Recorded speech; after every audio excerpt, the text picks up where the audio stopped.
नमस्कार, आप देख रहे हैं के न्यूज। मैं हूं आपके साथ तन्वीर। रुक करते हैं खबरों का और शुरुआत करते हैं दिल्ली की खबर से। दिल्ली से खबर आपको बता रहे हैं जहां छठ पूजा के लिए रेलवे का बड़ा फैसला। रेलवे स्टेशनों पर यात्रियों की भारी भीड़ की संभावना है और इसी के चलते रेलवे ने 4 दिनों में करीब 1205 ट्रेनें चलाने का ऐलान किया है। तो यात्रियों के लिए रेलवे की ये विशेष तैयारी है। 1500 स्पेशल ट्रेनें, कंफर्म टिकट मिलना आसान होगा। दिल्ली से खबर आपको बता रहे हैं जहां यात्रियों के लिए रेलवे की ये खास तैयारी। छठ पूजा के मद्देनजर रेलवे ने यह तैयारी की है। यात्रियों की सुविधा को देखते हुए ट्रेन चलाने का ऐलान किया है। तो रेलवे ने 4 दिनों में 1205 ट्रेनें चलाने का ऐलान किया। यात्रियों के लिए रेलवे की तरफ से ये खास तैयारी की गई है और 1500 स्पेशल ट्रेनें चलाई जाएंगी और इसी के साथ कंफर्म टिकट मिलना आसान होगा। तो दिल्ली से खबर आपको बता रहे हैं जहां छठ पूजा के लिए रेलवे का बड़ा फैसला। रेलवे स्टेशनों पर यात्रियों की भारी भीड़ की संभावना है और इसी के चलते रेलवे ने खास प्लान तैयार किया है। रेलवे ने 4 दिनों में 1205 ट्रेनें चलाने का ऐलान किया है। तो यात्रियों के लिए रेलवे की ये खास तैयारी है। 1500 स्पेशल ट्रेनें और इसी के साथ कंफर्म टिकट मिलना आसान होगा। तो दिल्ली से ये बड़ी खबर आपको बता रहे हैं जहां छठ पूजा पर रेलवे स्टेशनों पर भारी भीड़ होती है और इसी को देखते हुए रेलवे ने ये खास प्लान तैयार किया है जहां 1500 स्पेशल ट्रेनें चलाई जाएंगी, कंफर्म टिकट मिलना आसान होगा। तो दिल्ली से ये बड़ी खबर आपको बता रहे हैं जहां छठ पूजा को देखते हुए रेलवे का ये बड़ा फैसला सामने आया है। रेलवे स्टेशनों पर यात्रियों की छठ पूजा को लेकर भारी भीड़ हुई है और इसी के चलते रेलवे ने एक खास प्लान बनाया है। 1500 स्पेशल ट्रेनें चलाई जाएंगी और इसी के साथ कंफर्म टिकट मिलना आसान होगा। राजधानी दिल्ली से बड़ी खबर आपको बता रहे हैं जहां रेलवे स्टेशनों पर यात्रियों भारी भीड़ की संभावना रहती है और इसी को देखते हुए रेलवे की तरफ से ये बड़ा ऐलान किया गया है।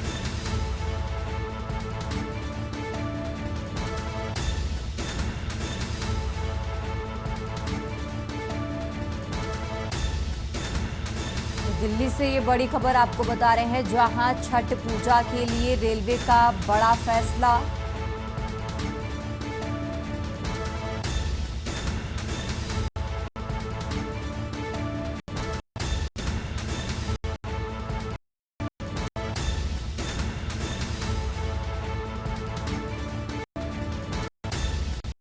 रेलवे स्टेशनों पर यात्रियों की भारी भीड़ की संभावना है। छठ पूजा को लेकर रेलवे की तरफ से ये यहाँ 1500 स्पेशल ट्रेनें चलाई के साथ कंफर्म टिकट मिलना आसान होगा।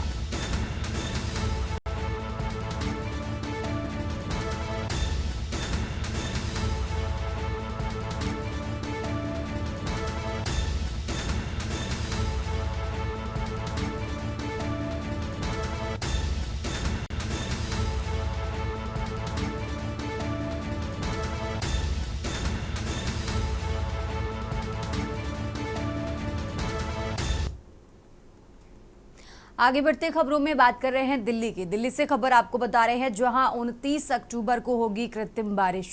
बुराड़ी इलाके में क्लाउड सीडिंग का टेस्ट सफल रहा। तो दिल्ली से ये खबर आपको बता रहे हैं। दिल्ली से ये अहम जानकारी आपको बता रहे हैं जहां सीएम रेखा गुप्ता ने एक्स पर ये जानकारी साझा की है।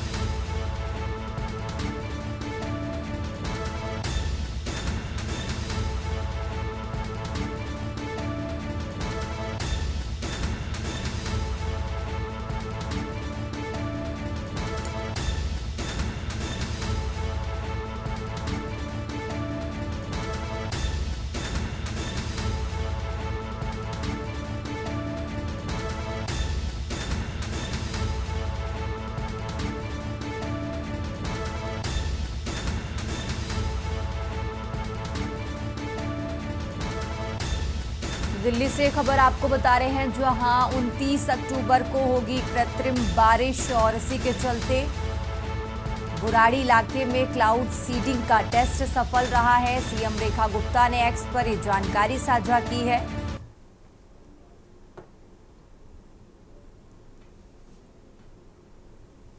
आगे बढ़ते खबरों में लगातार बात कर रहे हैं दिल्ली की। दिल्ली से एक और खबर आपको बता रहे हैं, जहां हैदराबाद बेंगलुरु बस हादसे का राष्ट्रपति द्रौपदी मुर्मू ने संज्ञान लिया है। उन्होंने दुख जताया है तो भीषण बस हादसे में हुई जनहानि अत्यंत दुखद है, और साथ ही उन्होंने लिखा कि मैं शोक संतप्त परिवारों के प्रति अपनी गहरी संवेदनाएं प्रकट करती हूँ।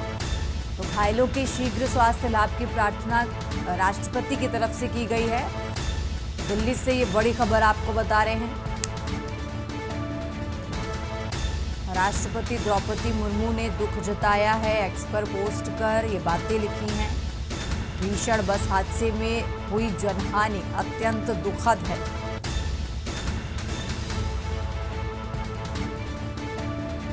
तो ये बड़ी खबर आपको बता रहे हैं, जहां आंध्र प्रदेश के कुर्नूल जिले में बड़ा हादसा हुआ। हैदराबाद से बेंगलुरु बस जा रही थी और उसी दौरान ये हादसा हुआ है, जिसमें करीब 11 लोगों की मौत हुई है। और इसी हादसे का राष्ट्रपति द्रौपदी मुर्मू ने संज्ञान लिया है। उन्होंने इसी हादसे को लेकर एक्स पर पोस्ट किया और लिखा कि भीषण बस हादसे में हुई जनहानि अत्यंत दुखद है।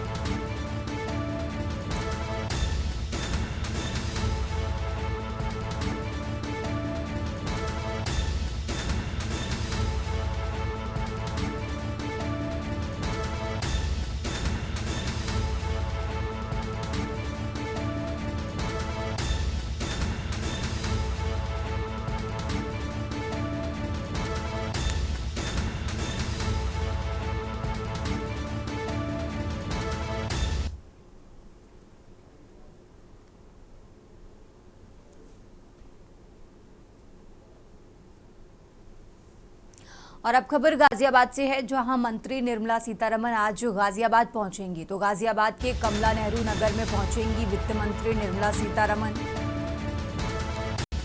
नवनिर्मित जीएसटी भवन का उद्घाटन करेंगी। तो कार्यक्रम आज सुबह आपको बता दें 11 बजे आयोजित होगा और इसी कार्यक्रम में शामिल होंगी वित्त मंत्री निर्मला सीतारमण। आज गाजियाबाद पहुंचेंगी। ये बड़ी खबर आपको बता रहे हैं, जहां नवनिर्मित सीजीएसटी भवन का उद्घाटन करेंगी। तो इस कार्यक्रम की शुरुआत 11 बजे होगी। गाजियाबाद से खबर आपको बता रहे हैं और इस कार्यक्रम में शामिल होंगी वित्त मंत्री निर्मला सीतारमण।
और अब खबर लखनऊ से है। लखनऊ से खबर आपको बता रहे हैं, जहां आईएएस अर्चना अग्रवाल 10 साल बाद दिल्ली से लौटी।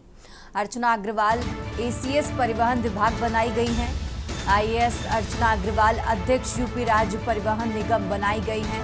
लखनऊ से खबर आपको बता रहे हैं, जहां आईएएस अर्चना अग्रवाल 31 अक्टूबर 2026 को सेवानिवृत्त होंगी। तो प्रमुख सचिव स्टाम्प एवं पंजीयन हैं अमित गुप्ता बने रहेंगे। तो अमित गुप्ता से परिवहन विभाग की जिम्मेदारी मुक्त की गई है। लखनऊ से खबर आपको बता रहे हैं, जहां प्रमुख सचिव स्टाम्प पंजीयन हैं अमित गुप्ता बने रहेंगे। अमित गुप्ता से परिवहन विभाग की जिम्मेदारी मुक्त की गई। तो आईएएस अर्चना अग्रवाल 10 साल बाद दिल्ली से लौटी। लखनऊ से खबर आपको बता रहे हैं, अर्चना अग्रवाल एसीएस परिवहन विभाग बनाई गई हैं।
और इसी खबर पर ज्यादा जानकारी के लिए हमारे साथ मनीष तिवारी जुड़ चुके हैं। मनीष, जिस तरीके से जानकारी मिल रही है कि अर्चना अग्रवाल को एसीएस परिवहन विभाग बनाया गया है, पूरा अपडेट क्या है इसको लेकर? साल के बाद जो है दिल्ली से फिर एक बार उत्तर प्रदेश लौटी हैं और उनको जो है कार्यभार के तौर पर जो है परिवहन विभाग का जो है का एसीएस बनाया गया है। तो कहा जाए जिस प्रकार से काफी समय के बाद उनको लौटने के बाद बहुत ही बड़ा पद दिया गया है और तो ये देखना है जिस प्रकार से उनकी वापसी हुई है और 31 अक्टूबर 2026 को जो है उनकी सेवा से वो रिटायर हो जाएंगी। तो एक बार जिस प्रकार से वो दिल्ली चली गई थी, दिल्ली के बाद से वापस आई हैं, वापसी के बाद जो है उनको परिवहन विभाग की बहुत ही बड़ी जिम्मेदारी दी गई है, क्योंकि परिवहन विभाग में बहुत सारे इस समय काम चल रहे हैं, चाहे इलेक्ट्रिक बस के हों या बाकी अन्य प्रपोजल हो। तो कई प्रपोजलों को जो इसमें जरूरी माना जा रहा है कि इसी के चलते जो है उनको वापस लाया गया है, जिससे कि परिवहन विभाग के जो प्रपोजल है वो जल्दी से जल्दी जो है पारित हो सके। वहीं पर जिस तरह से अब तक जो है अमित गुप्ता इस पद को देख रहे थे, अब अमित का पद से यहाँ से हटा दिया गया है, लेकिन उनके सचिव स्टाफ का पद अभी भी रहेगा, उधर वो कार्यरत रहेंगे, वो लगातार काम करते रहेंगे। तो कह सकते हैं कि अब अर्चना अग्रवाल जो है यूपी में आकर के 10 साल के बाद अब परिवहन विभाग के कामों को संभालेंगी और यहाँ की योजनाओं को, जो सरकारी योजनाएं हैं, उनको आगे बढ़ाने की रणनीति बनाएंगी। जी ठीक है मनीष जी, आप हमारे साथ बने रहिए, हम आगे भी आपसे जानकारी लेते रहेंगे। और ये लखनऊ से खबर आपको बता रहे हैं, जहां आईएएस अर्चना अग्रवाल करीब 10 साल बाद दिल्ली से वापस लौटी हैं, उन्हें एसीएस परिवहन विभाग बनाया गया है।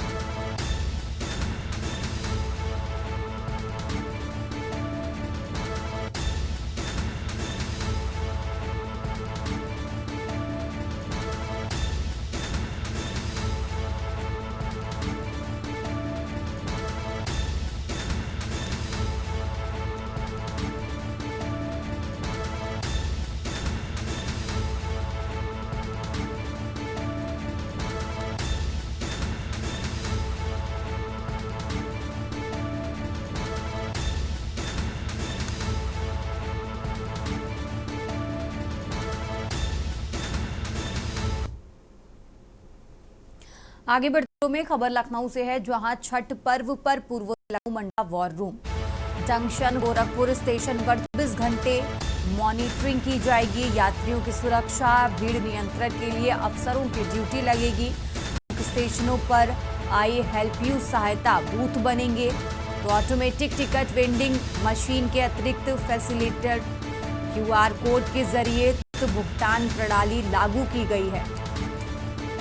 तो लखनऊ से खबर आपको बता रहे हैं और इसी खबर पर ज्यादा जानकारी के लिए हमारे साथ मनीष जी जुड़े हुए। मनीष जी, इस तरीके से छठ पूजा को लेकर रेल प्रशासन पूरी तरह से अलर्ट है। अलग अलग तरीके यात्रियों, चाहे वो यात्री की भीड़ नियंत्रण को कर हो। जी बोलिए। जी बिल्कुल, देखा जाए जिस प्रकार से छठ का पर्व है और उसको देखते हुए देखा जाए कि रेलवे स्टेशन पे काफी भीड़ देखने को मिल रही है और जिसकी वजह से जो है काफी लोग जो है वेटिंग में है। और देखा जाए तो लोग जिसको देखते हुए रेलवे प्रशासन अलर्ट जरूर किया गया है, जिसमें सबसे पहला काम जो है उनके द्वारा की भीड़ कम हो, क्यूआर कोड को जो है उन्होंने उनके द्वारा भुगतान के लिए जो है लगाया गया है। पहली बार ये काम किया गया कि क्यूआर कोड के जरिए जो है यात्री भुगतान करेंगे, जो जल्द जल्द भुगतान हो जाएगा, जिससे कि वहाँ स्टेशन पे जो भीड़ एकत्रित हो रही है वहाँ पर जो है लोगों की संख्या कम होगी। और भीड़ नियंत्रण के लिए अफसरों की ड्यूटी भी लगाई गई है, जो बड़े ऑफिसर हैं उनको भी लगाया गया है। कल ही छठ की पूजा है और जिस प्रकार से जो लखनऊ में बिहार की और पूर्वांचल की तरफ के लोग रह रहे हैं तो वो अपने घर के लिए ज्यादातर रवाना हो रहे हैं। तो इसी को देखा जाए तो पूरे यूपी क्या पूरे देश भर में जो है स्टेशनों पे काफी भीड़ देखने को मिली। काफी लोग जो है वेटिंग में है। जिस प्रकार से माना जा रहा था कि उत्तर प्रदेश में ही केवल 45,000 के करीब जो है यात्री वेटिंग लिस्ट में थे, जिसको देखते हुए उत्तर प्रदेश सरकार ने बसों को जो है और भी बसें बढ़ाई थी, जिससे कि यात्रियों को कोई समस्या ना हो घर जाने के लिए। तो कहा जाए जिस प्रकार से अब ये छठ पूजा है, छठ पूजा के ऐसे पर्व पर जो है यात्रियों को किसी प्रकार की असुविधा ना हो, कोई परेशानी ना हो, चाहे रेलवे स्टेशन हो या बस स्टैंड, इसके तहत जो है सुरक्षा के इंतजाम हो, हर प्रकार से जो है सरकार के द्वारा जो है इंतजाम किया जा रहा है। जी ठीक है मनीष जी, बहुत बहुत शुक्रिया आपका तमाम जानकारी दर्शकों तक पहुंचाने के लिए। और ये लखनऊ से खबर आपको बता रहे हैं, जहां छठ पर्व को देखते हुए रेलवे प्रशासन पूरी तरह से अलर्ट है।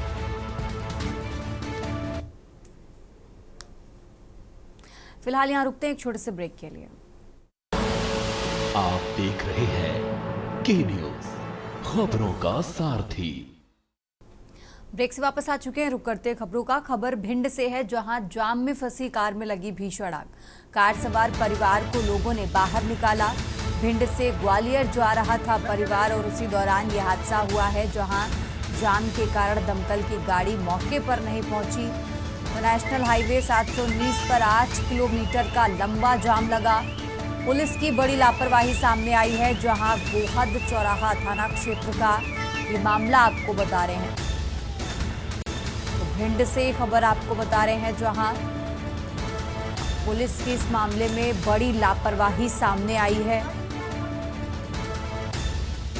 गोहद चौराहा थाना क्षेत्र का ये मामला आपको बता रहे हैं, जहां जाम में फंसी कार में लगी भीषण आग। तो भिंड से खबर आपको बता रहे हैं, जहां जाम में फंसी कार में लगी भीषण आग। कार सवार परिवार को लोगों ने बाहर निकाला। तो भिंड से ग्वालियर ये परिवार जा रहा था और उसी दौरान ये हादसा हुआ है।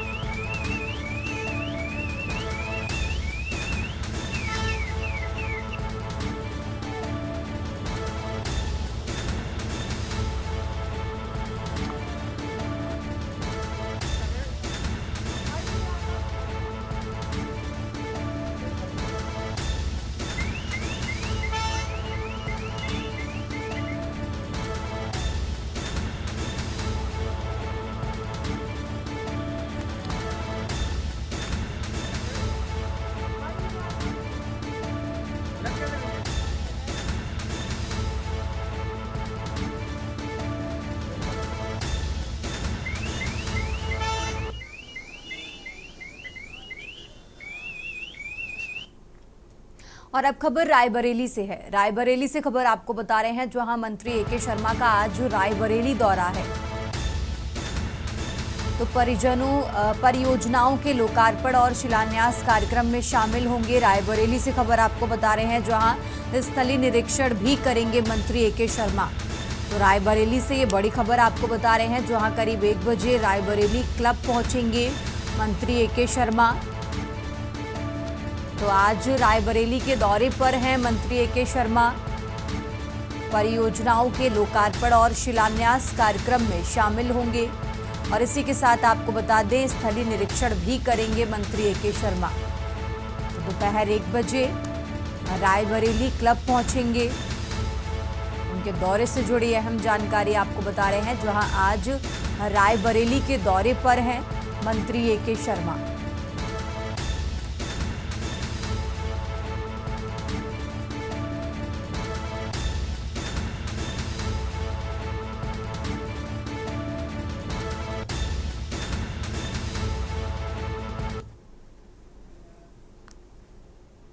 इस बुलेटिन में फिलहाल इतना ही। आप देखते रहिए के न्यूज इंडिया।